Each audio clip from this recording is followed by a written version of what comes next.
You wanna use money that you don't have to fund your trading account. Are you serious?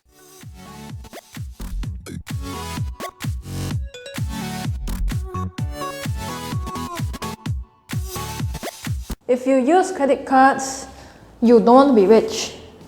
Simple as that. The first reason why you shouldn't fund your trading account with credit card, it doesn't help you develop on your discipline. And ironically, trading discipline is one of the most important qualities you need to become successful. And when you're funding your trading account with a credit card, you don't have enough discipline to wait until you get extra savings. You have no patience, you have no discipline. In fact, a lot of brokers, the way they market to you is, you can trade with money you don't have. Just start opening an account with us today. It's also the same reason why a lot of people take up credit cards. Only smart people would apply for our credit card. Enjoy first, spend later. All of these marketing taglines is what sucks you in. Nowadays, you can get things easily, you can get things instantly. That's why a lot of people, they struggle to succeed, they struggle to produce results nowadays because you don't have to leave the house. You can have food delivered to you, you can have a massage come to you. Now, is this a good thing or bad thing for you? Depends on how you see it, because the way I see it is, it's easier for you to succeed because everybody just wants to take shortcuts. When you fund your trading account with credit card, you are already preparing yourself to blow your account. You know what I'm saying? Because just by funding your account with a credit card to begin with, you already proved to yourself that you aren't patient enough to accumulate and save that money, and instead, I'm gonna take the shortcut, apply for a credit card, or I'm gonna email Karen and then beg her for money. And when she says no, when she says go get a 9-to-5 job, I'm gonna tell everybody how rude, arrogant she is. Now, if you're in my position, you have this sum of money that you allocate to charity. Should I donate that money to you, who curse at me for not donating to you? Or should I donate that sum of money to the charity that I love?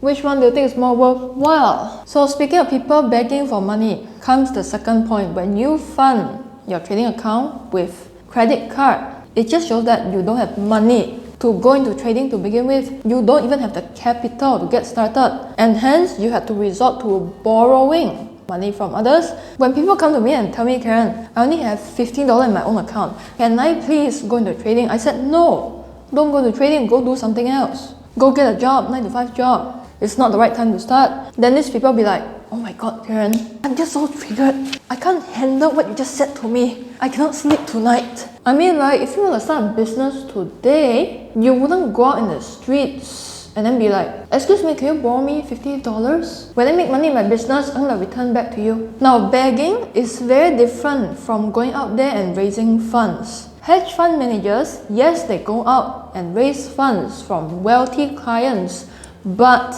they prove to their clients, hey, these are my results, I can trade. Trust me with your money, I'm gonna give a portion to you when I make it back. Trading is already stressful enough. Life is already stressful enough. When you trade with money you don't have, it's going to double, triple your stress. Because owning other people's money in itself is going to give you a lot of anxiety, sleepless nights. I don't care whether it's a credit card company, or you borrowed that money from your friends, or borrowed that money from your parents, from relatives, you're going to make a lot of stupid decisions. Because you have the additional stress to return the money that you don't have. You're going to start doing all the stupid mistakes that I mentioned on this channel. And the third reason why you should not fund your trading account with credit card is interest payments. But Karen, you know, there are a lot of cashbacks, bonuses, free miles, free rewards that I can get. Yes, but how about interest payments? You're going to ignore that completely? Now, I don't know about other countries, but credit card interest rates in Singapore used to be 24%. But nowadays, seldom you can find a credit card interest rate that charges you 24%. Now it's 25% per year, 26% per year. Singapore dollars, if you take into account the interest rates, and then look at the returns that the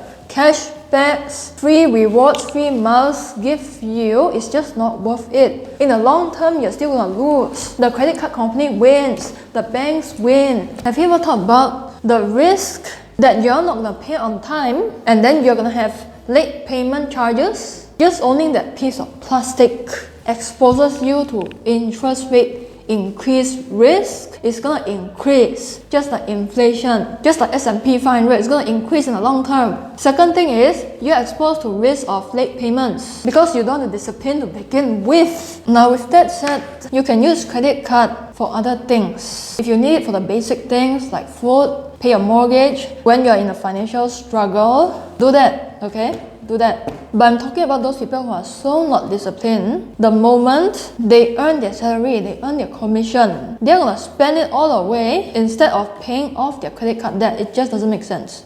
And you think funding a trading account with credit card is gonna solve all your problems? Well, the best way to solve your problem is not own the card to begin with. Fund it with cash, cold hard cash. And if you don't have cash to begin with, don't go into trading.